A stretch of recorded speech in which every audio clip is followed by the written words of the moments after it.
আজকে এই বিষয়ে একটু কথা বলবো। খোঁজই নেই, আজকে 10টা মাস ধরে গিয়া ভাইয়ের ব্যথায় আমার বাবা অসুস্থ হয়ে পড়ছে। মাদারীপুরে একটি আবারও মর্মান্তিক এবং দুঃখজনক ঘটনা ঘটেছে।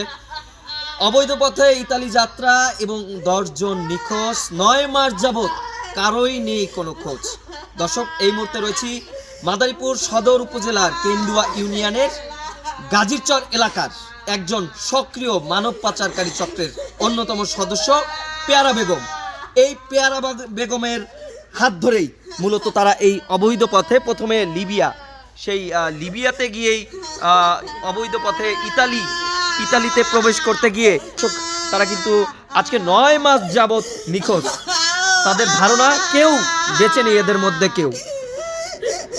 দেখছেন এখানে এই 10 জন পরিবারের ভুক্তভোগীরা কিন্তু আজকে সংবাদ সম্মেলন করছেন। দর্শক, সরাসরি যুক্ত রয়েছি আজকে এই বিষয়ে একটু কথা বলবো তাদের সাথে। একটু বলবেন, আপনি একটু বলবেন কে আপনার, কি হয় এবং কিভাবে কার মাধ্যমে গেছে, সব বিস্তারিত একটু বলবেন। আমার ভাই পেয়ারার এবং পেয়ারার ভাই, তারা 2-3 জনে মিল গা আমাদের কাছে অনেক কিছু বুঝাইছে যে এইভাবে গেলে অনেক ভালো হইবে। একটাই ভাই, আমাকে দুনিয়ার পরে কেউ নাই, আমরা 4-5টা বোন, আমরা দিতে চাই না। অগো কথার মায়ে পরিগা চলাকলায় পরিগা অগো দিছি, দেওয়ার পর কইছে ভালো বোর্ডে দিম, সি বোর্ডে দিমু। ওই আসমা ছিল বাড়ির পাশে, রাইসি পরও কইছে কি আইমানের গেমে দিবে, ভালো গেমে দিবে। আজকে 10 মাস যাবত আমাদের থেকে আমার বাইরে দেখাইয়া ভিডিও কলে 30 লক্ষ পর্যন্ত টাকা নেওয়া হয়ে গেছে আমাকে থেকে, কিন্তু গেম তো দেওয়া দূরের কথা, কি দিয়ে কি করছে না করছে কইতেই পারি না। কোন আমার বাবার অপারেশন করার লাগছে। কি নাম আপনার কি হয়? আমার ভাই অবি। বয়স কত? বয়স 19 বছরে পড়ছে। আপনাদের ঠিকানা কোথায়? আমাদের ঠিকানা গাছবাড়িয়া মোস্তফাপুর।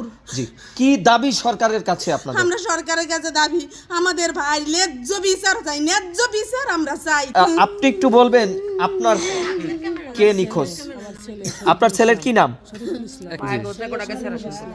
জি, আপনার ছেলের নাম কি? বাড়ি কোথায়? বাড়ি মাছচর। মাছচর।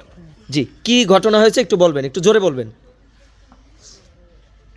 অনেক আশা দিছে যে সব লোকই তো আমি ভালোভাবে নিতে আছে, ভালো কমে দিতে আছি। তোমার ছেলে ওইভাবে নিম, টাকার বেলা তো কম দেয় না, টাকা অনেক। কত টাকা নিচ্ছে? 30 লক্ষ নিছে। একটু জোরে বলেন। হ্যাঁ, কত টাকা নিচ্ছে? 30 লক্ষ। 30 লক্ষ টাকা নিচ্ছে।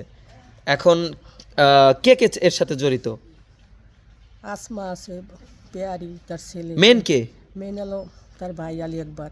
আলী আকবর? হ্যাঁ, পেয়ারার ভাই। পেয়ারার ভাই। জি, আলী আকবর। জি, তার ছেলে আছে সৌরভ। জি। কি দাবি করছেন, কি বিচার চান? আমরা ন্যায় বিচার চাই। মামলা করছেন এই বিষয়ে?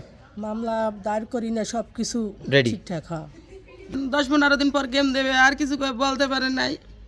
এরপরে কইছে যে আমি নামাজ পড়াইতেছি, একসাথে আমরা সবাই আছি মা। এরপরে এই রাইতে এই শেষ কথা, আর কিছু বলতে পারে নাই। আর আমার এই ছেলের জন্য আমার ছেলেরা প্রায় 20 লক্ষ টাকার উপরে খরচ করে গেলাইছে বাইরে বিচরণের জন্য। আমার মনে করেন আমি সারাদিন কান্দাকাটি করি। আমার এই ছেলেটা মেয়ের মতো, ছেলের মতো। আমার এই ছেলেটা অনেক মার প্রতি ভক্ত ছিল। আমি আরে বিশ্বাস করি, একবারই তখন 3 জন দিছে, 2 জন আগের গেমে পৌঁছে দিয়েছে। আমার ছেলেটা সে কী করছে আমি এই পর্যন্ত খোঁজ পাই না। তাও আবার আশা দিছে আইস না কাইল না আইস, খোঁজ পাবি। এখন এই 10 মাস যাবত মা কয়ে বলাই না, আমরা তো। কি নাম আপনার ছেলের? লিমন ব্যাপারী। বাড়ি কোথায়? নয়াকান্দি। নয়াকান্দি। হ্যাঁ, জি, নয়াকান্দি। আমার এই ছেলে আর নাম পাগল হইয়া রাস্তা কান্নাকাটি করতে। কত টাকা গেছে আপনার? গরু নিয়ে গেছে 3টা।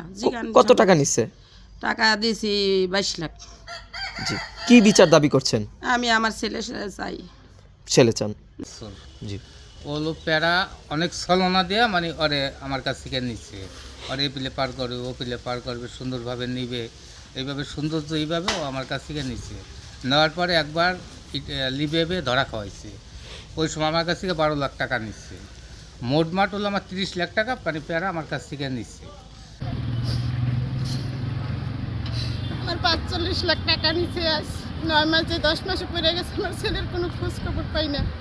কে নিছে? দালাল পেয়ারা বেগম, আর কে কে সাথে জড়িত? সাথে সৌরভ ডালি আছে, আকাব্বার আছে। দর্শক, এক সময় ছিলেন দুধ ব্যবসায়ী, বাজারে বাজারে গিয়ে বিক্রি করতেন দুধ। মাদারীপুর সদর উপজেলার গাজীরচর কেন্দুয়া ইউনিয়নের গাজীরচর এলাকার পেয়ারা বেগমের কথা। একসময় তিনি, আপনাদের যদি দেখাতে চাই তাহলে এই বাসা ছিল তার। ঠিক এই মানব পাচারের যখন তিনি কাজে জড়িত হন, কয়েক মাসের ব্যবধানে তিনি তৈরি করেছেন এরকম দৃষ্টিনন্দন ডুপ্লেক্স বাড়ি। শুনছিলাম এই 10 জন ভুক্তভোগীর কথা। তারা কি এখনো আছেন জীবিত না মৃত কেউ জানে না তাদের খোঁজ। ভুক্তভোগীদের একটাই এখন দাবি, তাদের এই ছেলেদের যাতে খোঁজ এবং এদের এই মানব পাচারকারী চক্রের সাথে যারা জড়িত এদের সঠিক বিচার দাবি করছেন তারা।